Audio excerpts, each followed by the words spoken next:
Boa noite, pessoal. Vamos bater um papo hoje, domingão. Tá frio aqui em Curitiba, não sei como é que tá aí na cidade de vocês, mas eu tô aqui pra gente trocar ideias. A semana foi cheia de polêmicas e a gente tem que conversar sobre elas, porque eu entendo que algumas coisas graves estão acontecendo, as pessoas estão muito histéricas, eufóricas, tentando entender todo o processo, estão cometendo erros, na minha visão, injustiças, estão perdidas, mas a gente pensa, respira um pouquinho e olha e vê que são pessoas, a gente percebe, na verdade, que as pessoas estão procurando respostas, né? Respostas sinceras de quem está buscando compreender um processo, ajudar o país, entender o que se passa, enfim. E aí surgiu em alto e bom som, vamos dizer assim, uma polêmica sobre nova direita e velha direita, uma coisa assim. Bom, isso começou depois de um post do Eduardo Bolsonaro sobre o Alexandre Borges e com uma foto dele com o João Dória, um livro que é do Lucas, me fugiu o nome dele agora, sobre autores da tal nova direita e tudo mais, e aí isso gerou uma série de confusões. Eu acho até que não foi a melhor atitude do Eduardo, acho que ele foi infeliz, eu até escrevi isso lá no perfil dele, mas não é esse o foco aqui. Ele é um cara de talento, é um cara que tem grandeza e tem todo o direito também de compreender as coisas conforme ele consegue e, enfim, vai refletir a respeito e concluir se acertou ou não. Mas esse não é o foco. O foco é o efeito disso, o efeito desta polêmica, que é essa história conceitual aí de nova direita e velha direita. Muita gente chegou e passou a entender que a história de nova direita seria uma direita anti-Bolsonaro e a velha direita seria o Bolsonaro. E aí a guerra está estabelecida. Já antecedo aqui, discordo desta visão. Adianto aqui, aliás. Discordo desta visão. Não tem nada a ver com pessoas, que a direita nova é o fulano e a direita velha é o ciclano. Esqueçam isso. Está errado. Isso é outra história, é um fenômeno que eu quero explicar aqui, conforme eu entendo, conforme eu alcanço. E vocês sabem disso, toda vez que eu entro aqui ao vivo é para expor as coisas conforme eu alcanço. Eu quero compartilhar com vocês e ajudar todo mundo a compreender este processo. Já peço a vocês que compartilhem essa transmissão, dou boa noite a todos, agradeço a transmissão. O meu amigo Hélio Beltrão chegou aqui, o Antônio Araújo está chegando, o Neo Lima também, enfim, muita gente chegando, eu agradeço a todos vocês. Depois essa transmissão estará disponível também no YouTube, no meu canal no YouTube, o canal é Paulo Martins e vocês podem se inscrever lá, eu peço para que vocês se inscrevam lá, para que a gente não fique dependente apenas desta única plataforma que é o Facebook e que o senhor Zuckerberg pode enjoar da gente a qualquer momento e acabar com a nossa história. Já tem muita gente aí falando que o PSDB não é nova direita, que não sei o que. Não. Eu nem comecei a exposição e eles já acham que sabem o que eu estou falando. O PSDB não é a nova direita mesmo. Ninguém está falando isso aqui. Então calma, eu peço para os que estão eufóricos, que já estão querendo comentar, que já têm a sua conclusão, que não precisa dizer para mim aqui agora. Ouçam o que eu vou falar, que eu estou me propondo a falar. Se você não concordar, aí você depois faz a sua ponderação, faz a sua transmissão. Ou vai discordando, depois eu vou ler todos os comentários, eu leio todos os comentários, não consigo responder a todos, evidentemente, mas eu leio porque isso vai me dando base, enfim, a gente vai estabelecendo um diálogo possível. E é assim que funciona utilizando esse tipo de ferramenta. Bom, eu quero dar um conceito histórico aqui, fazer uma leitura histórica, que é assim que eu compreendo as coisas. A minha atuação política ela é sempre estrutural, quem acompanhou sabe, e eu procuro, porque eu parto de uma leitura histórica. Então vamos lá, essa história de direita e nova direita ou esquerda. Para não ir lá desde as origens da política no nosso Brasil, desde o período imperial, onde havia lá os liberais, os conservadores, mas era uma outra realidade, eu vou encurtar a análise, vou partir apenas do varguismo, tá? Anos 40. Aqui.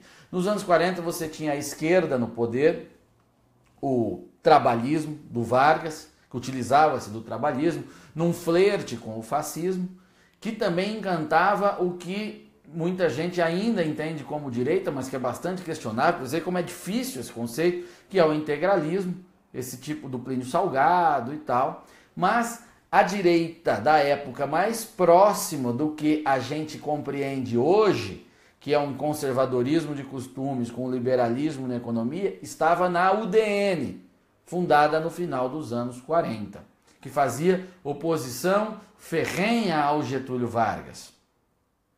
Tinha lá a ala dos bacharéis, que era o pessoal que era cheio de títulos, e o que eles chamavam de banda de música, que eram aqueles membros da UDN que eram bons de oratória e faziam barulho pra caramba na imprensa, nas tribunas do Brasil afora. Então, a direita da época mais próxima do que a gente compreende hoje estava alojada na UDN e que baseava-se muito num liberalismo clássico e tal, com uma postura conservadora mais ou menos instintiva, tá? Não sei precisar exatamente quais eram os leitores, os autores conservadores que eles se baseavam na época, por isso que eu estou dizendo isso, mas certamente o liberalismo clássico estava ali. Enfim, depois vem a derrocada do varguismo, temos um período curto, e em 64, com a ameaça comunista, a luta armada, o apoio da União Soviética, a bipolaridade do mundo do pós-guerra, com os Estados Unidos e União Soviética, então aquele contexto onde havia um dispositivo de força de esquerda, os militares tomaram o poder no Brasil para proteger o Brasil do comunismo, salvaram o Brasil do comunismo naquele contexto, e a leitura de esquerda ou direita ficou diferente do que estava ali no final dos anos 40 e início dos 50, porque na esquerda estavam os comunistas e na direita os militares, que não necessariamente eram liberais. Os militares eram anticomunistas, eles não tinham uma base liberal, nem economia mesmo, que eu estou dizendo. Tanto que buscaram depois o Delfim Neto, que era um socialista fabiano declarado, e que foi o grande homem da economia e grande conselheiro dos militares. Tudo não é opinião, isto é fato, isso é história. Eu estou aqui dando um contexto histórico para ajudar todos a compreender. Então, os militares que ocuparam esse espaço da direita tinham uma visão, inclusive, nacionalista que se estendia até para o campo econômico, mas numa visão de protecionismo, de defesa nacional, e tornavam, apesar da direita tradicionalmente se alinhar ao liberalismo econômico, eles eram protecionistas e com uma base positivista de toda a formação militar e tal. Essa era a direita da época. Então eram comunistas versus militares anticomunistas, para ser bem simplista. E para estabelecer o seu projeto, no que eles conseguiam entender como o que era o mais adequado para o país naquela época, os militares caçaram ali muitas lideranças políticas, inclusive da direita. Carlos Lacerda e tantos outros homens que eram da UDN, também da UDN. A UDN foi o partido, veja, a UDN era o partido de direita e foi o partido que mais teve lideranças caçadas pelos militares no pós-64. Entende? Então, a articulação liberal ou conservadora da política nacional, formal, que estava ali, ela foi banida, foi destruída. Aquelas figuras não retornaram ao cenário político depois. Eles foram colocados de lado, foram excluídos. Soma-se a isso a tomada das universidades pela esquerda. O professor Olavo de Carvalho já ensinou muitas vezes, já explicou muitas vezes, as pessoas vivem repetindo isso, de que os militares não fizeram o combate cultural. A universidade ficou livre para a esquerda. Então, com a direita política dizimada e a universidade tomada pela esquerda, a narrativa que construiu-se após isso foi de que direita representava tudo de ruim possível. Era autoritarismo, era corrupção, era coronelismo, era toda essa... Tudo que você imaginar que é negativo, eles atribuíam à direita. Esse foi a guerra, aliás, a narrativa imposta por quem dominou os meios de disseminação de informação. Então o termo direita, ali no início dos anos 80, ele estava completamente queimado. Não no início dos anos 80 só, mas até há 3, 4 anos atrás, ou 2, 3 anos atrás. Ninguém conseguia usar esse termo direita porque era atribuído a coisas ruins, inclusive antidemocráticas. Esse foi o ponto, lá dos anos 80 e tal, que eu estou falando do que decorre dos militares. Desculpe que às vezes eu me perco um pouco aqui pelos comentários que estão passando. Enfim, mas retomando. Então, tanto é verdade que quando eu comecei na televisão, em 2010, e eu me assumia como direita, era um escândalo. As pessoas ligavam na TV, elas concordavam comigo, mas elas nem sabiam, elas já telefonavam lá. Eu era visto como um cara, um ser exótico, um ser antidemocrático, uma coisa horrorosa, e todo mundo criticava ali. Para me proteger disso, e outras pessoas também o faziam, eu imagino, eu passei a usar, não, eu sou uma nova direita, eu sou uma nova direita. E aí, eu não estou dizendo que eu fundei este termo, tá? Não é isso. Certamente outras pessoas também o fizeram, mas eu estou contando a minha experiência, é o meu ponto de vista. Então eu usava esse termo porque eu não queria nem o mérito daquela geração e nem os problemas que a eles eram atribuídos. Porque eu sou de uma geração diferente. Eu fui eu nasci em 1981. O regime militar acabou em 85. Então não tinha sentido entrar naquela narrativa que a esquerda tinha imposto, porque era a derrota certa. Certa vez eu tinha uma função lá na televisão e recebi um militar, e quando eu falei a nós da direita, ele falou, não me ponha na direita, não, isso não é legal, tal. Veja, até os militares. Eu estou dizendo de uma experiência pessoal. Então o termo era esse. Era colocado de forma negativa. Então começa a se usar um termo nova direita, que não tinha nenhuma base, nenhuma ligação com o movimento 64 e o pós-64 imediatamente.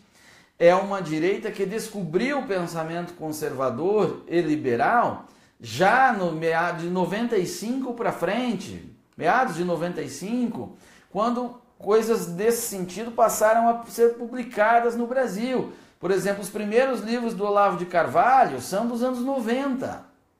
O Olavo de Carvalho, que é indiscutivelmente o grande inspirador de todo esse movimento político-cultural que hoje o Brasil vive e ainda não compreendeu. Então, são autores que aquela direita de 64 não conhecia, simplesmente porque eles não existiam ou nem eram publicados no Brasil. Ou autores internacionais também, né? Russell Kirk, ou os liberais austríacos, Hayek, Mises, enfim, tantos outros. Esta direita de hoje, ela é baseada nessa linha de pensamento e não naqueles que inspiraram 64. Era um outro cenário cultural.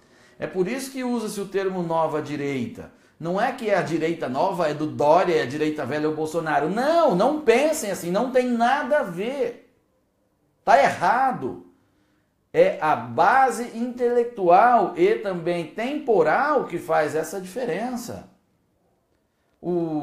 Veja, o Eduardo Bolsonaro, ele faz pós-graduação em economia na escola austríaca e tenta ensinar o Jair com isso. Ele mesmo me falou, tenta ajudar o pai, que faz muito bem. Entendem? Ele está sendo nova direita, ele está se baseando em intelectuais que antes não eram lidos no Brasil. E o Jair, agindo assim, entendendo essas coisas, também será enquadrado em nova direita. Vocês conseguem compreender que não tem nada a ver com pessoas, com plano político A ou B? Isso trata-se de um movimento cultural. Cultura não depende de homens, de um homem X, de um homem Y. Ela é perene, é o conhecimento que fica. E esta direita é baseada nisso, num movimento cultural que antes não existia no Brasil. Para mim é muito simples, eu não estou conseguindo compreender a histeria que foi causada aí, pois estão tentando rachar a direita. Não, não tem nada a ver. Eu mesmo, quando comecei a fazer essas transmissões via Facebook, se vocês pegarem lá as primeiras, pode ir lá na minha timeline, eu estava usando o título Reflexões da Nova Direita. Porque era isso, é um conjunto de novos autores, de ideias novos para o Brasil que baseiam a minha reflexão e a reflexão de muitas outras pessoas. Você vê, não existia lá no pré-64, nem durante o 64, a obra do Olavo, não existia o Instituto Mises, aqui eu recomendo sempre aqui também, não existiam autores americanos sendo publicados aqui, Roger Scruton ninguém conhecia, nem era publicado, o Scruton nem tinha idade para estar fazendo, eu acho, não sei direito a coisa temporal dele, mas ele está publicando até hoje. Enfim, é muita coisa. Não tinha o Andreasa na editora Record, publicando tanta gente de fora, fazendo esse trabalho sensacional. Thomas Sowell. Essas são coisas que eu chamo de nova direita, porque estão descobrindo novos autores. Não é que é Bolsonaro ou Dória, esqueçam isso. Falta um ano para a eleição, isso é outra coisa. O Bolsonaro precisa arrumar um partido, o Dória precisa arrumar um partido. Eu não estou nem aí pro João Dória. Eu tirei foto com o João Dória, posso tirar quantas eu quiser, que eu tirei foto com o Bolsonaro. Depois da eleição de 2014, uma das primeiras coisas que eu fiz foi ir a Brasília e almocei com o Jair Bolsonaro, conversei com ele sobre uma série de coisas, tiramos foto no almoço. Eu lembro que eu publiquei a foto e disse: comemos carne de porco, brincando com os nossos adversários.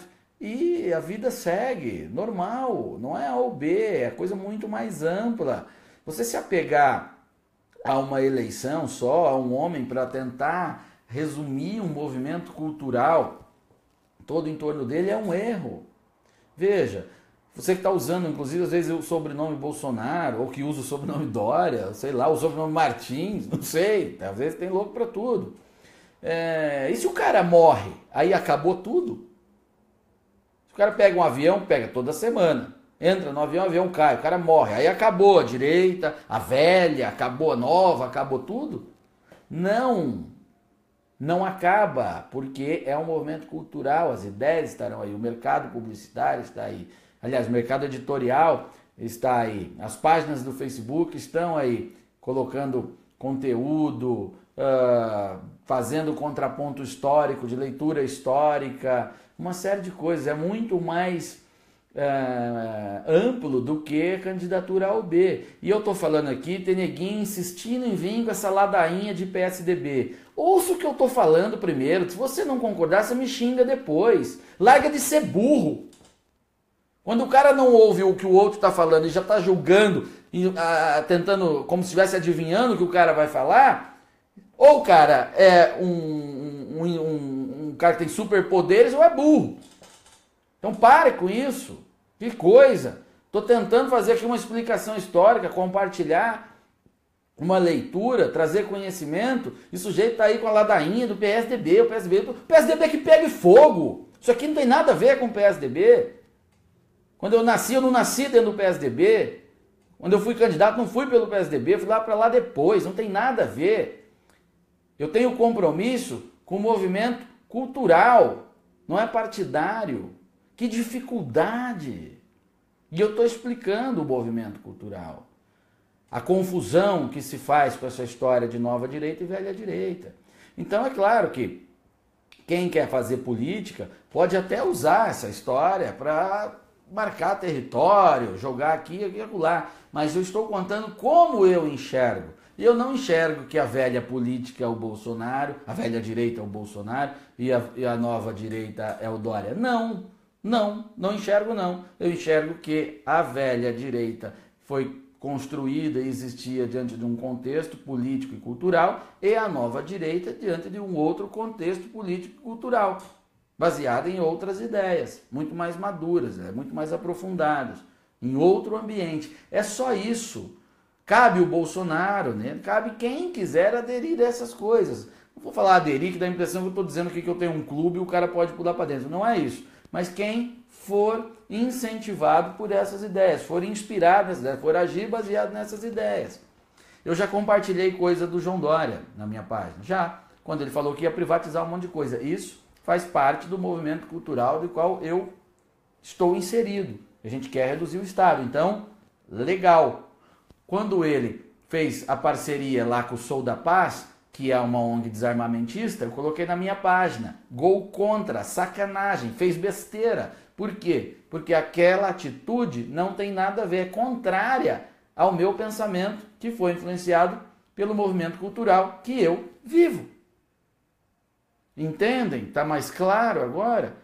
Então, se o Jair Bolsonaro está sendo ajudado pelo Eduardo Bolsonaro, que cursa a pós-graduação da escola austríaca, o Jair está vivendo um movimento da nova direita.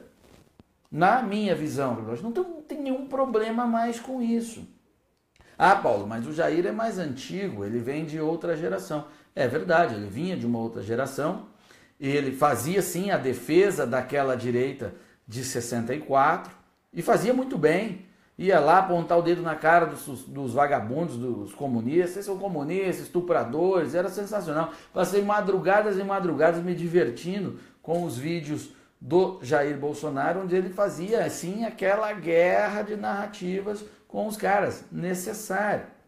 Mas o que está se discutindo hoje, que o país precisa hoje, não é a volta a 64, não tem nada a ver. É seguir o seu rumo adiante, ser um país mais livre, moderno, com instituições mais fortes, com Estado menos interventor, com resgate da moralidade, com respeito à família, com uma educação que funciona, não essa porcaria. Então é uma outra coisa e que o Jair pode fazer parte disso também, basta ele querer.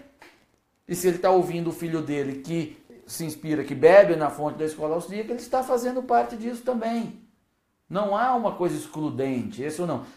E se ele achar que é de outra maneira, aí é a visão dele e eu vou discordar. Eu discordo que cabe aqui também. Entenda? Então, não é uma história de candidatura A ou B. É de momentos diferentes. Momento moderno, moderno no sentido de em relação ao que era antes, né? Não é aquele sentido positivo mesmo que eu estou dando. É outra história. Muita gente está chegando aqui, a Célia, o Luiz Fernando Moreira, ele está perguntando se a nova direita é conservadora. É sim, é sim. Ela está bebendo nisso. Ela ouve e lê Olavo de Carvalho, ela lê Russell Kirk, ela lê Scruton, e ela também lê os pensadores austríacos, os liberais clássicos e tudo mais. Essa que eu entendo que é a nova direita, porque são coisas que não existiam e agora estão. Estou repetindo isso porque a audiência aqui ela é rotativa, muita gente vai chegando. Então, não tem nenhum problema, é uma não polêmica sobre isso. E mais, quando eu digo que a minha ação política ela é estrutural, é porque se nós não atacarmos as estruturas da esquerda, as estruturas construídas pela esquerda para dominar todo o nosso cenário, tanto político, econômico e cultural, você pode colocar o Jair Bolsonaro na presidência que ele não consegue fazer nada. Você pode colocar o Reagan, ressuscitar o Reagan e colocar ele na presidência do Brasil, ele não faz nada. Você coloca o Médici, ele também não consegue.